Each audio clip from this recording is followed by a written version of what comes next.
Halo semuanya, pernah nggak sih kalian berpendapat, tapi pendapat kalian tidak dihargai hanya karena kalian tidak memiliki status sosial atau umur kalian yang lebih muda? Kalau iya, kalian sedang menghadapi yang namanya feodalisme. Tapi tenang, di sini gue bakalan bahas tentang feodalisme dan bagaimana cara menghadapi feodalisme.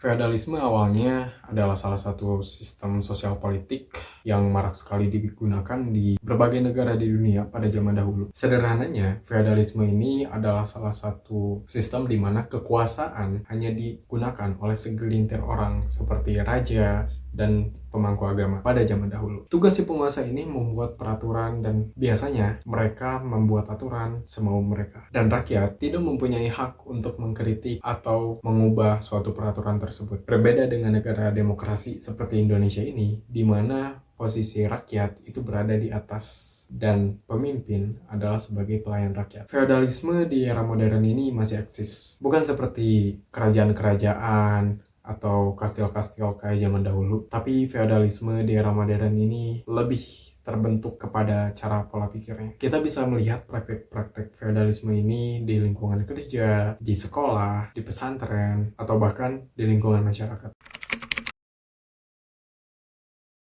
Feodalisme ini dapat mengkikis pikiran kritis kita sehingga kita bakalan sulit untuk berinovasi dan menciptakan ide-ide baru. Feodalisme ini juga dapat membunuh demokrasi di Indonesia. Kalau misalkan kita sambungkan dengan terkikisnya pikiran kritis tadi, kunci dari demokrasi adalah rakyatnya. Jika rakyat tidak bisa berpikir, maka keputusan-keputusan yang diambil akan tidak berkualitas. Dan juga feodalisme dapat membunuh demokrasi di Indonesia karena rakyat menjadi takut untuk mengkritik sang penguasa. Namun mirisnya budaya feodalisme ini juga marak terjadi di dunia pendidikan, contohnya di sekolah. Di lingkungan sekolah, jika ada murid yang mengkritik guru, itu biasanya dianggap tidak sopan atau adalah salah satu bentuk perlawanan dari murid, sehingga murid menjadi takut untuk mengkritik guru. Lalu biasanya di lingkungan-lingkungan pesantren, budaya feodalisme ini berkembang dengan pola pikir bahwa orang yang mempunyai jabatan atau pemangku agama itu pasti benar dan mereka tidak pernah salah. Tapi kalau misalkan kita kembali kepada logikanya bahwa pemangku agama atau guru-guru yang ada di sekolah atau bahkan di pesantren itu adalah manusia, bukan nabi, yang dimana manusia tidak luput dari salah.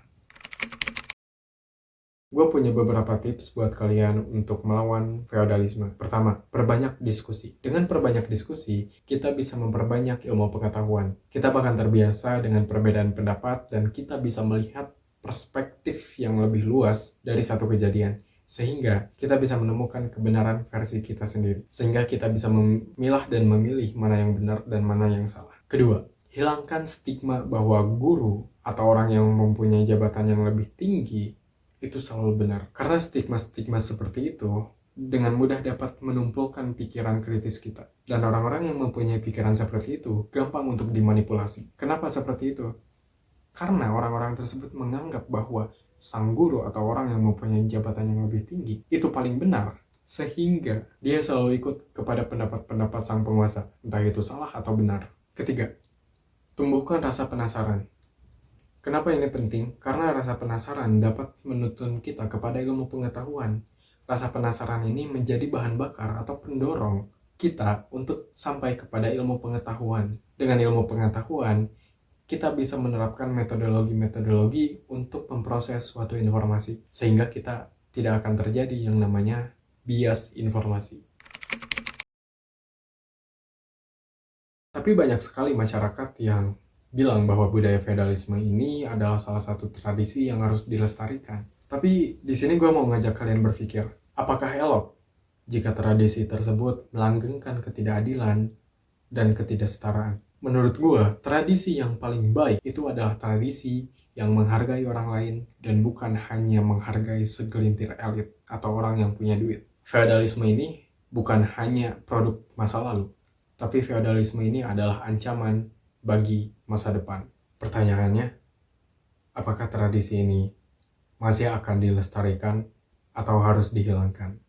Tulis pendapat kalian jika kalian pernah mengalami budaya feodalisme ini dan bagaimana tanggapan kalian tentang budaya feodalisme ini. Klik like and subscribe kalau misalkan kalian suka dengan topik-topik kayak gini, dan mari kita membangun bangsa.